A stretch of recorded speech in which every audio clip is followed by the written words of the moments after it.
Hi everyone, मैं मनीषा राव आप सभी का स्वागत करती हूं आपके अपने चैनल स्टडी जर्नी में।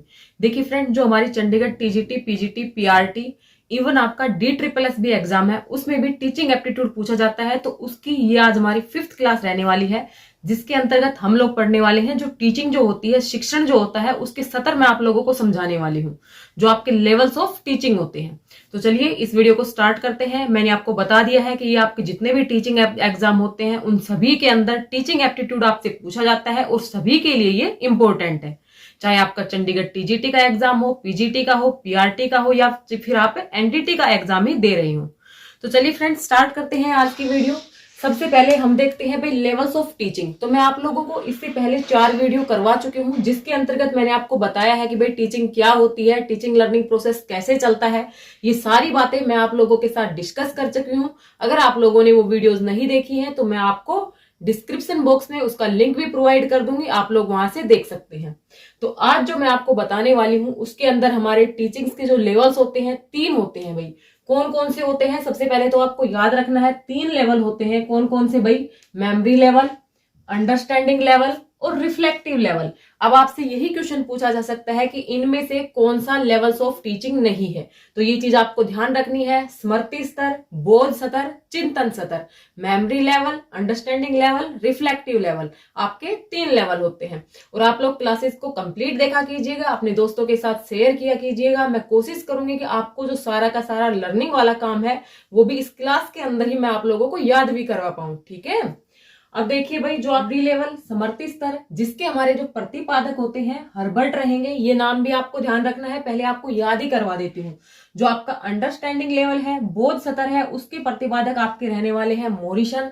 और जो आपका थर्ड है रिफ्लेक्टिव लेवल, चिंतन स्तर, उसके जो आपके प्रतिपादक रहेंगे वो रहेंगे भाई हंट। ठीक है, क्लियर यहां तक? ये यहां से भी क्वेश्चन बन सकता है कि भाई इसके प्रतिपादक कौन रहे हैं। अब इसमें देखिए, आगे समझने का जो काम है उसको समझते हुए चलेंगे हम। अब देखिए भाई, ये नाम से ही क्लियर है क्या है भाई? स्मृति स्तर, यानी स्मृति के आधार पर, मेमोरी के आधार पर। यानी जब हम चीजों को मेमोरी के आधार पर करेंगे, यानी चीजों को रिकॉल करेंगे, उनको फिर रिटेन करेंगे, रिप्रोड्यूस करेंगे, तो यानी वहां पर जो हमारी थिंकिंग होगी वो कम यूज होगी। किसके ऊपर आधारित होगा? वो रोट मेमोरी पे आधारित होगा, जो रटंत विद्या है उसके ऊपर आधारित होगा। तो इसको लेस थॉटफुल या फिर थॉटलेस भी इसको कहा जाता है। ये चीज भी आपको ध्यान रखनी है। या तो हम कह सकते हैं कि भाई चिंतन का जो स्तर है वो इसमें कम होता है। जो बच्चा है वो क्या करेगा? उसके अंदर सोचेगा नहीं। जैसा हम उसको चीजें याद करवाएंगे वो वैसे की वैसे ही याद करता है। जैसे कि आप लोगों ने छोटी कक्षाओं में देखा भी होगा, भाई हमें A to Z याद करवाए जाते थे। इसी प्रकार से 2 1 जा 2, 2 2 जा 4, 2 3 जा 6, इस प्रकार से रटवा करके याद करवाए जाते हैं। उस टाइम पे बच्चे को नहीं पता होता भाई 2 क्या होता है, 2 2 जा 4 क्या होता है, उसको कुछ भी नहीं पता होता। बस सिर्फ वो चीजों को लर्न करना चला जाता है। वो उसकी किसके ऊपर आधारित होती है? रोट मेमोरी पे आधारित होती है। चीजों को याद करते हुए चला जाता है। ओके, नेक्स्ट है भाई डिपेंड्स ऑन कंडीशनिंग। अब देखो इस पॉइंट को समझो, ये किसके ऊपर आधारित है भाई? अनुबंधन के ऊपर आधारित है। किस प्रकार से? कि चीजों को जिस प्रकार से अनुबंधित किया जाता है, चीजों की जिस प्रकार से कंडीशनिंग की जाती है, उसी प्रकार से बच्चा ढलता हुआ चला जाता है। इस चीज को देखो, आप लोगों ने पावलोव की थ्योरी भी पढ़ी होगी, स्किनर की थ्योरी भी पढ़ी होगी। जो एसआर कंडीशनिंग थ्योरी हमने पढ़ी है, वो सब आपकी किसके ऊपर आधारित होती है? मेमोरी के ऊपर आधारित होती है। एवन आपके जो थॉर्नडाइक है वो भी कौन सा सिद्धांत देते हैं? पर्यटन में भूल का सिद्धांत देते हैं, ट्रायल एंड एरर थ्योरी देते हैं। तो वो भी किसके ऊपर आधारित है भाई? मेमोरी के ऊपर आधारित है। ओके, क्लियर है यहां तक ये पॉइंट? अब देखो भाई, इसके अंदर और क्या होता है। पहले हम जब मेमोरी लेवल पढ़ रहे हैं, रिकॉल एक्टिविटी पर जोर, जो बातें होती हैं उनको बार बार में क्या करवाया जाता है? रिकॉल करवाया जाता है। बच्चे से खड़ा होकर के, या उसको कोई मॉडल दे दिया, या उसको कोई चार्ट दे दिया, उसके आधार पर उसको क्या करवाया जाता है? चीजों को रटवाया जाता है। या फिर टीचर क्या करता है? टीचर खुद बोलता जाता है और बच्चों से उसके पीछे पीछे बोलने को कहता है। तो ये एक प्रकार से कौन सा मेथड यहाँ पे यूज होता है? टीचर सेंटर अप्रोच यहाँ पे यूज होती है। इस चीज का भी आपको ध्यान रखना है। मेमोरी लेवल के अंदर की हम बातें कर रहे हैं। उसके बाद सिग्नल लर्निंग। अब सिग्नल लर्निंग क्या होती है भाई? संकेत अधिगम, संकेतों के माध्यम से बच्चे को सिखाया जाता है। अब जब बच्चे को हम A to Z सिखाते हैं, उसको एप्पल दे करके, उसका संकेत बना करके, भाई A को एप्पल इस प्रकार से लिखा जाता है, तो संकेतों के माध्यम से सिखाया जाता है। ये भी किसके ऊपर आधारित है? आपकी मेमोरी लेवल के ऊपर आधारित है। नेक्स्ट आता है भाई रोट लर्निंग। बिल्कुल होती है, रोट लर्निंग होती है मेमोरी के अंदर। नेक्स्ट भाई इसके अंदर हमारा जाता है यूजफुल फॉर यंग चिल्ड्रन। जो छोटे बच्चे होते हैं उनके लिए क्या होती है ये विधि जो हमारी होती है ये यूजफुल रहती है। स्लो लर्नर्स जो होते हैं उनके लिए भी यूजफुल होती है, क्योंकि वो चीजों को बार बार से याद करके अपने दिमाग के अंदर उनको फिट कर सकते हैं। ओके, और दूसरा क्या होता है जो मेमोरी लेवल होता है, अगर मेमोरी लेवल नहीं होगा तो हमारा बेस ही तैयार नहीं होगा अंडरस्टैंडिंग लेवल के लिए और रिफ्लेक्टिव लेवल के लिए। तो मेमोरी लेवल पे टीचिंग होना भी उतनी ही जरूरी है जितनी अंडरस्टैंडिंग और रिफ्लेक्टिव पर जरूरी है। ओके, क्लियर है यहां तक। नेक्स्ट देखिए फ्रेंड्स, इसके अंदर क्या आ जाती है, इसकी जो स्ट्रक्चर होती है वो देखिए। अब पहले फ्रेंड्स बात करते हैं जो हमारे इसमें हर्बर्ट हुए हैं, हर्बर्ट ने इसकी कुछ एक प्रकार से मतलब पहले बताया था। इसके अंदर पहले क्या होना चाहिए भाई, फोकस। जो फोकस होता है किसके ऊपर फोकस होता है, मेमोरी के ऊपर फोकस होता है, चीजों को रटवाने के ऊपर बल दिया जाता है, समझाने पे कोई जोर नहीं दिया जाता है। ये चीज आपको ध्यान रखनी है। जो जो बातें मैं बोलती हुई चल रही हूँ उनको आप अपने नोट्स बनाकर भी लिख सकते हैं। साथ में आप ये नोट्स लेना चाहते हैं तो इनकी भी आपको जल्द ही इंफॉर्मेशन दे दी जाएगी, आपको मेरे हैंड रिटन नोट्स भी प्रोवाइड कर दिए जाएंगे। तो सबसे पहला जो फोकस होता है इसके अंदर वो किसके ऊपर होता है भाई, रटन विद्या पर फोकस होता है। चीजों को मेमोरी फिट करवाने का काम इसके अंदर किया जाता है। उसके बाद बात आ जाती है भाई सिंटैक्स की। जो संरचना होती है उसके अंदर क्या होता है, तो ये देखो भाई सिंटैक्स जो स्ट्रक्चर होती है उसको 5 पदों में विभाजित किया जा सकता है। कौन कौन से आपका, फर्स्ट उसके अंदर आ जाता है भाई प्रिपरेशन, नेक्स्ट आता है प्रेजेंटेशन, नेक्स्ट उससे नेक्स्ट आता है भाई कंपैरिजन एंड एसोसिएशन, नेक्स्ट आ जाता है जनरलाइजेशन और लास्ट आ जाता है एप्लीकेशन। अब देखिए मैंने आपको क्या बताए हैं, ये 5 स्टेप्स बताए हैं आपको, किसके भाई, संरचना की। किसके अंदर, मेमोरी लेवल के अंदर। एक प्रकार से मैंने आपको क्या बताया है, मॉडल बताया है। इस मॉडल के अंदर मैंने आपको कितने स्टेप्स बताए हैं, 5 स्टेप्स। तो ये 5 स्टेप्स भी आपको क्या करने पड़ेंगे, लर्न करने पड़ेंगे, आपको रटने पड़ेंगे एज इट इज। तो ये जो टीचिंग है हमारी किस लेवल पर चल रही है, मेमोरी लेवल पर चल रही है। यहाँ पर जो मैं आपको समझा रही हूँ कि भाई आपको इनको क्या करना है, रट लेना है इन लेवल को। अगर आपसे पूछा जाए कि मेमोरी लेवल के अंदर आपका जो संरचना होती है उसके अंदर स्टेप लिख करके बताइए, तो आपको वो याद होने चाहिए। फर्स्ट होता है प्रिपरेशन।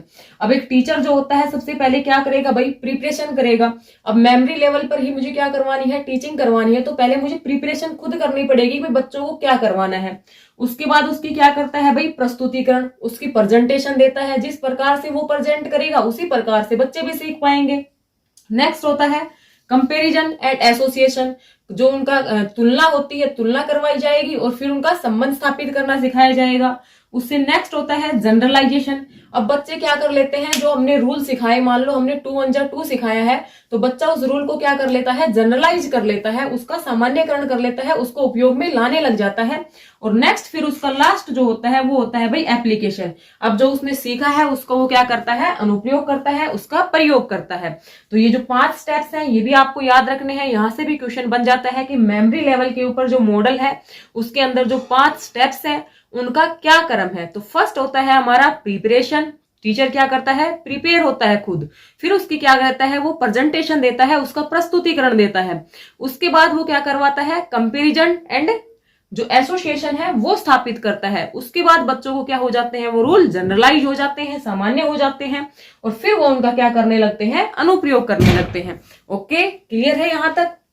नेक्स्ट इसका हमारे नेक्स्ट आ जाता है टू गेट फैक्चुअल इंफॉर्मेशन। अब जो मेमोरी लेवल पर जो टीचिंग करवाई जा रही है वो क्यों करवाई जा रही है, फैक्चुअल इंफॉर्मेशन को लेने के लिए। जो मेमोरी लेवल पर जो टीचिंग है वो क्यों करवाई जा रही है, फैक्चुअल इंफॉर्मेशन को लेने के लिए। क्योंकि हम मेमोरी आधार पर अपने दिमाग के अंदर क्या करते हैं, अब हमें 1857 की क्रांति याद करनी है, तो उसके अंदर कहां से कौन से नेता थे, रोहतक से कौन थे, पानीपत से कौन थे, तो वो चीजें कहाँ पे होंगी, हमारी मेमोरी आधारित होंगी। तो उनको हम कैसे कर पाते हैं, फैक्चुअल इंफॉर्मेशन लेने के लिए क्या करवाई जाती है, मेमोरी लेवल ऑफ टीचिंग करवाया जाता है। ओके, नेक्स्ट आता है फ्रेंड्स कि इसके अंदर जो टीचर है वो कैसा होता है भाई, डोमिनेट होता है।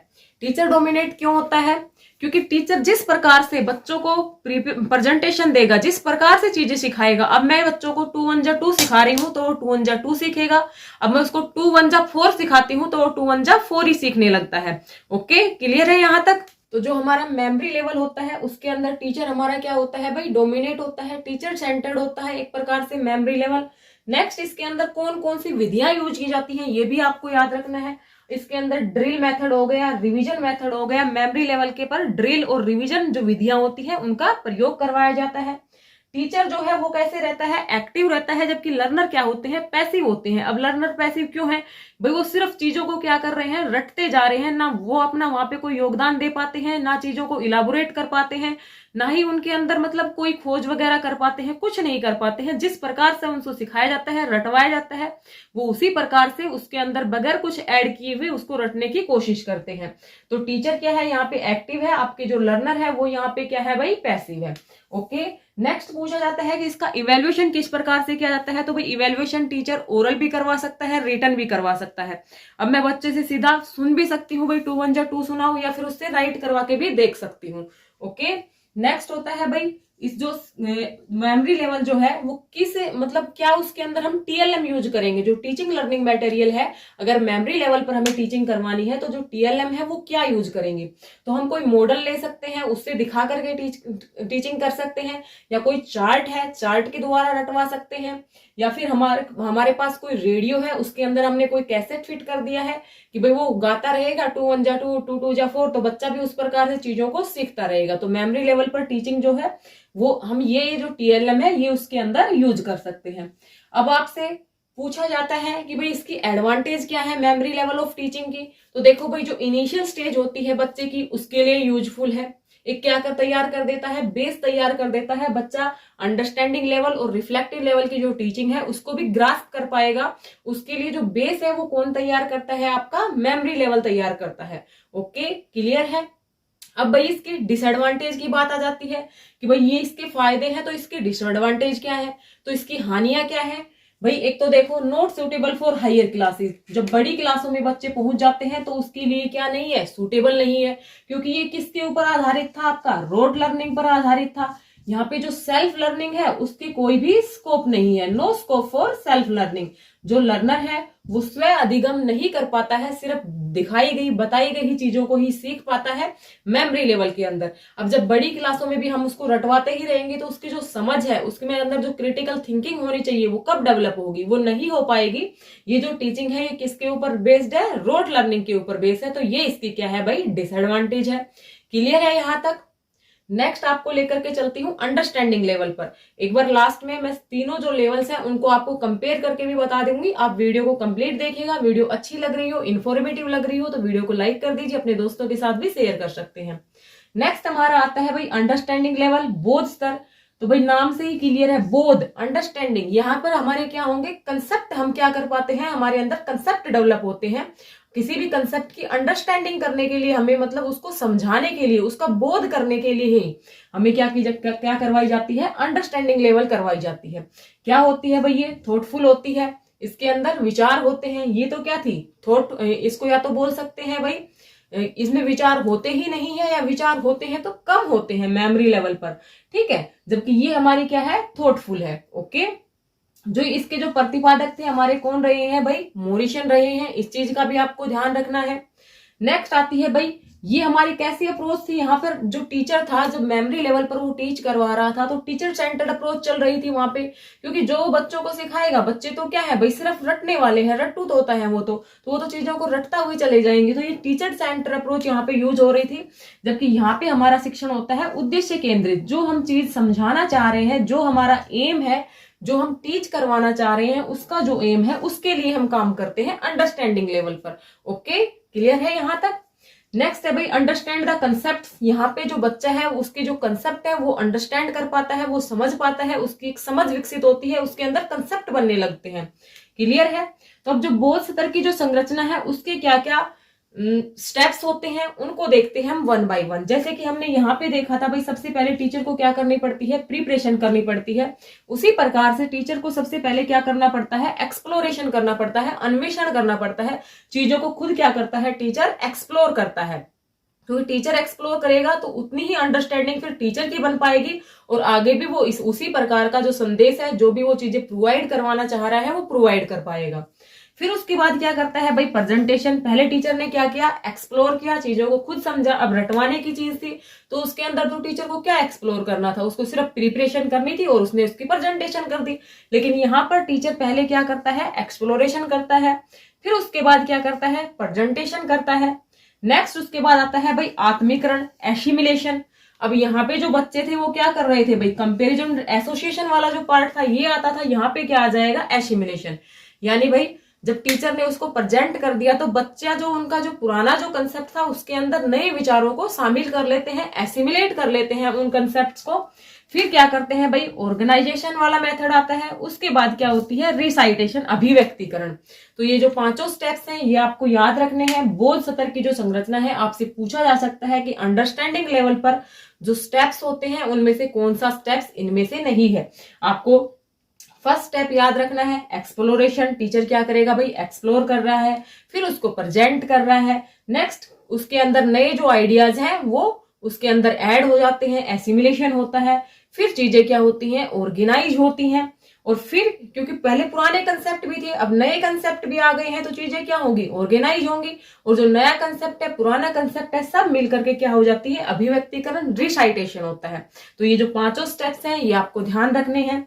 उसके बाद भाई क्या होता है, इफेक्टिव क्लासरूम इंटरेक्शन। जो क्लासरूम जो इंटरेक्शन है वो कैसा होगा, इफेक्टिव होगा। क्योंकि बच्चे भी पार्टिसिपेट कर रहे हैं, कम कर रहे हैं बच्चे, टीचर थोड़ा ज्यादा कर रहा है क्योंकि टीचर समझा रहा है और बच्चे समझ रहे हैं, लेकिन दोनों क्या कर रहे हैं, पार्टिसिपेट कर रहे हैं। तो इफेक्टिव जो इंटरेक्शन है वो चल रहा है क्लास के अंदर।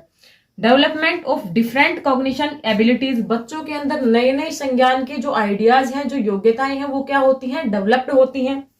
टीचर सेंटर्ड, ये कैसी है भाई, टीचर सेंटर्ड है। टीचर सेंटर्ड है लेकिन इसमें और क्या है कि भाई जिस भी एम के लिए काम कर रहे हैं वो उस एम सेंटर्ड भी है। ये दोनों चीजें आपको याद रखनी है। नेक्स्ट है भाई नो इंडिविजुअल लर्निंग। अब कोई बच्चा इसके अंदर इंडिविजुअल लर्निंग नहीं कर पा रहा है, जैसा टीचर उनको सिखा रहा है उसी आधार पर जो पुराने जो आइडियाज थे और नए जो आइडियाज थे उनको मिला करके वो रिसाइटेशन कर रहा है। तो जो नए आइडियाज थे वो यहाँ पे नहीं बन पा रहे हैं, किसके अंदर, अंडरस्टैंडिंग लेवल के अंदर। तो आप समझ गए होंगे। अब मैं आपको थर्ड लेवल पर लेकर चलती हूँ, जो है आपका रिफ्लेक्टिव लेवल, चिंतन स्तर। सबसे पहले तो ये हाईएस्ट लेवल ऑफ थिंकिंग है, ये भी आपको ध्यान रखना है। आपसे पूछ लिया जाए कि जो हाईएस्ट लेवल ऑफ टीचिंग है वो कौन से मेथड में होगी, तो कौन से में होगी, रिफ्लेक्टिव लेवल में, चिंतन स्तर पर।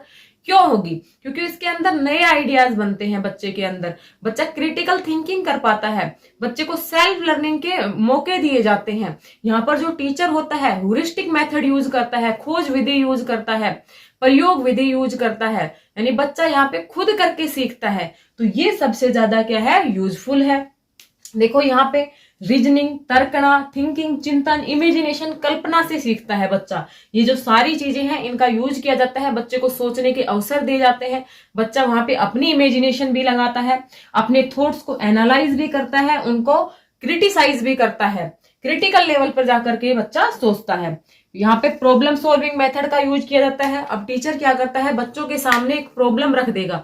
बच्चों के सामने जब टीचर प्रॉब्लम रखेगा तो बच्चे क्या करेंगे, उस प्रॉब्लम को खुद सोल्व करने की कोशिश करेंगे। यानी ये हमारी क्या है, चाइल्ड सेंटर्ड अप्रोच यहाँ पे यूज होती है। बच्चे को क्या माना जाता है, केंद्र माना जाता है, जो कि हमारा एनसीएफ कहता है और जो कि हमारी एनईपी 2020 कहती है। यहाँ पे लर्नर क्या होता है भाई, एक्टिव मोड में होता है। इंट्रिंसिक मोटिवेशन, अब देखो भाई यहाँ पे जो था, यहाँ पे एक्सट्रिंसिक मोटिवेशन था और यहाँ पे क्या आ गया हमारा, इंट्रिंसिक मोटिवेशन। जब बच्चा खुद करके चीजों को सीख रहा है, खोज विधि से सीख रहा है, तो वहां पे क्या होता है, जो लर्नर है वो एक्टिव है, उसके वो खुद से मोटिवेट है। मोटिवेशन जो होता है दो प्रकार का होता है, एक एक्सट्रिंसिक मोटिवेशन और एक इंट्रिंसिक मोटिवेशन। तो यहाँ पे जो मोटिवेशन है वो इंट्रिंसिक मोटिवेशन यूज हो रहा है। टीचर ह्यूरिस्टिक मेथड को यूज करता है। यूजफुल फॉर गिफ्टेड चिल्ड्रन, जो गिफ्टेड चिल्ड्रन है, जो जिनको हम प्रतिभाशाली बच्चे बोलते हैं, उनके लिए तो ये बहुत ही ज्यादा यूजफुल है। क्योंकि इससे वो क्या कर पाएंगे, नई नई चीजों का आविष्कार कर पाएंगे, उनका जो माइंड है वो अलग अलग डायरेक्शंस में जाएगा। लर्नर सेंटर्ड अप्रोच, यहाँ पे लर्नर को सेंटर्ड मान करके जो भी अप्रोच की जाती है वो की जाती है। टाइम कंज्यूमिंग प्रोसेस है। अब भाई ये तो क्या हो गई, इसके सब एडवांटेज बता रही थी अब तक मैं आपको। अब ये क्या है, आप नोट्स ऐसे भी बना सकते हो, एडवांटेज फिर आप लिखोगे डिसएडवांटेज, ठीक है। तो इसकी डिसएडवांटेज क्या हो गई कि भाई यहाँ पे जो टाइम कंज्यूम होगा वो ज्यादा होगा। नोट फॉर लोअर क्लासेस, अब जो बच्चा फर्स्ट क्लास में है, बच्चा उस स्कूल में जाने लगा है, बाल वाटिका में ही है, अभी से प्री एज में ही है, तो उसको हम कह दें कि भाई उसको किस विधि से सिखाना है, आपको रिफ्लेक्टिव लेवल ऑफ टीचिंग पे ले जाकर के उसको ह्यूरिस्टिक मेथड से सिखाना है। तो वहां पे क्या होगा, जो छोटी क्लास के जो बच्चे हैं वो इसको अफोर्ड नहीं कर पाते, या फिर ऐसा मतलब डल तो नहीं बोल सकते, लेकिन जो कम प्रतिभाशाली बच्चे होते हैं वो भी इसका यूज कम कर पाते हैं। ओके, तो इन चीजों का आपको ध्यान रखना है। डिस्कवरी मेथड यूज किए जाते हैं, ओपन एंडेड क्वेश्चन दिए जाते हैं, क्योंकि जितने ज्यादा ओपन एंडेड क्वेश्चन होंगे उतने ज्यादा आइडियाज बच्चों के दिमाग में आएंगे। टीचर ह्यूरिस्टिक मेथड यूज करता है। ये सारी चीजें आपको ध्यान रखनी है किसमें, रिफ्लेक्टिव लेवल में। और इसके जो प्रतिपादक हैं वो कौन रहेंगे, हंट रहेंगे। तो भाई ये था ओवरऑल आज की क्लास का। अब मैं इसका पूरा एक निचोड़ आप लोगों को बता देती हूँ। लेवल्स ऑफ टीचिंग कितने होते हैं भाई, 3 होते हैं। कौन कौन से, मेमोरी लेवल, अंडरस्टैंडिंग लेवल और रिफ्लेक्टिव लेवल। मेमोरी लेवल है, उसके प्रतिपादक आपके कौन रहेंगे भाई, आपके प्रतिपादक उसके हर्बर्ट रहेंगे। जो अंडरस्टैंडिंग लेवल है उसके मॉरिसन रहेंगे, और आपका रिफ्लेक्टिव लेवल है उसके आपके हंट रहेंगे। ये 3 आपको ध्यान रखने हैं। यहां तक लर्न हो गया। उसके बाद जो आपका मेमोरी लेवल होता है उसके अंदर रिकॉल, रिटेन, रिप्रोड्यूस, इस प्रकार के आपको कीवर्ड्स देखने को मिलेंगे। ठीक है, अंडरस्टैंडिंग में वो अंडरस्टैंड करता है चीजों को। रिफ्लेक्टिव लेवल में क्या होता है, ह्यूरिस्टिक मेथड यूज करेगा टीचर, डिस्कवरी मेथड यूज करेगा, बच्चा खुद करके सीखता है, लर्नर सेंटर्ड अप्रोच यूज करेगा। ठीक है, तो ये सब चीजें आपको ध्यान रखनी है। क्रिटिकल जो एक्टिविटी करेगा वो इसके अंदर होगी रिफ्लेक्टिव लेवल के अंदर। ओके, तो भाई ये था आज की क्लास का निचोड़। उम्मीद करती हूँ आपको ये मेरा छोटा सा सेशन पसंद आया होगा। अगर पसंद आया हो तो लाइक करते हुए जाइएगा, और आप किस एग्जाम की प्रिपरेशन कर रहे हैं कमेंट करके जरूर बताइएगा। Thanks for watching me, thanks for watching this video.